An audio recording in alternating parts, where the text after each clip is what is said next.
আর এমন বরফ পড়া শুরু হলো, শীতও চলে আসলো আর বরফও পড়া শুরু হলো, বাইরে পায় ঠান্ডা, হাজার হাজার মদের বোতল আসসালামু আলাইকুম, আশা করি সবাই ভালো আছেন। শাহিদুল ইন ইতালি ইউটিউব চ্যানেলের পক্ষ থেকে সবাইকে স্বাগতম। যারা আমার চ্যানেলটিতে নতুন অবশ্যই চ্যানেলটি সাবস্ক্রাইব করবেন।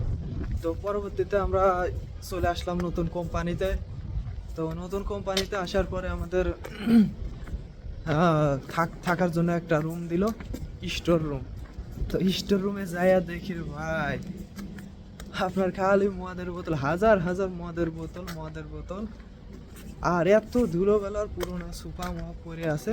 তো সেই জায়গা আমাদের থাকার জন্য দিল, এখানে থাকা লাগবে, কি করা যায়। তো নতুন কোম্পানি আমাদেরকে সাইন মাইন করাই নিল, 2 বছরের কন্ট্রাক্ট করাই নিল, সব কিছু বেতন টেতন লেখে টেখে নিল। তো পরবর্তীতে আমরা ওইগুলো পরিষ্কার করলাম, 2 জন পরিষ্কার করে একদম সুপার মুপার ভাবলাম সুপার পারি ঘুমাইন লাগবো, তাছাড়া তো উপায় ছিল না।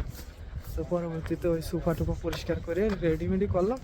তারপরে এখন বেড বানানো যায় না, ফ্রিজ মিরিজ ভালো না, রান্নার জায়গা ভালো না, পানির ব্যবস্থা ভালো না।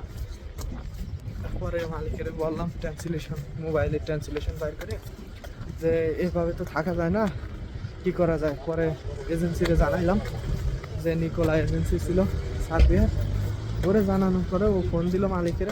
পরে মালিক দেখি গাড়ি নিয়ে আসছে সন্ধ্যায়, ওর থাকি কাজ করি ওইখান থেকে আর কি। যে স্টোরে প্রথমে থাকতে দিত ওইখানে হচ্ছে কিনা আমাদের কাজের জায়গা। তো ওই কাজের জায়গাতে ওই আপনার 2-2.5 কিলোমিটার মতো প্রায়, প্রতিদিন হাইটে হাইটে 2 জন যাইতাম। আর এমন বরফ পড়া শুরু হলো, শীতও চলে আসলো আর বরফও পড়া শুরু হলো, বাইরে পায় ঠান্ডা, ঠান্ডায় জীবন শেষ। প্রতিদিন আপনার এমন ঠান্ডা পড়ে -7, 8, 10, 12 এরকম চলে যায়। ঠান্ডায় অবস্থা খারাপ, তুমি তো পায়ে দেব শীতের ভিতর পা মা একদম টাইনে আসে। তো প্রতিদিন এভাবে কাজে যাওয়া শুরু করলাম। কাজে যাই, যত কষ্টের কাম হয়, আমাদের বাঙালি মানুষ 2 জন কামলা ওরা কিনে রাখছে, আমাদের 2 জনেরই যত কষ্টের কাজ আছে আমাদের দেয়। এখন কিছু করার নেই, আমরা বিক্রি হয়ে গেছি, কাজ করাই লাগবে।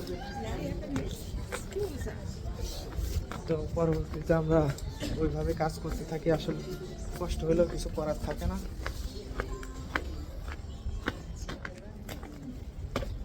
তো পরে বেশ কিছুদিন কাজ করার পরে এখন আমাদের শুধু মেসেঞ্জারে নক, তারপরে বিভিন্নভাবে তাই গেম দেওয়া লোকরা ফোন দেওয়া শুরু করে দিল ভাই। এই বেলা একজন ফোন, ওই বেলা একজন ফোন, ফেসবুকে যখন আমরা এই সার্ভের ছবি সারি আর মনে করেন যে ফোন দেওয়া শুরু করে, ভাই কবে বাড়াবেন, কবে যাবেন, হ্যানে থেকে কী করবেন, বিভিন্নভাবে বুদ্ধি দেয়।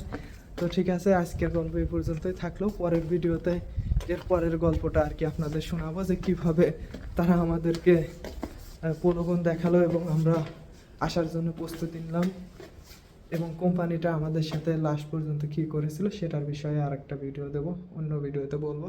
তো ঠিক আছে, সবাই ভালো থাকবেন, আল্লাহ হাফেজ।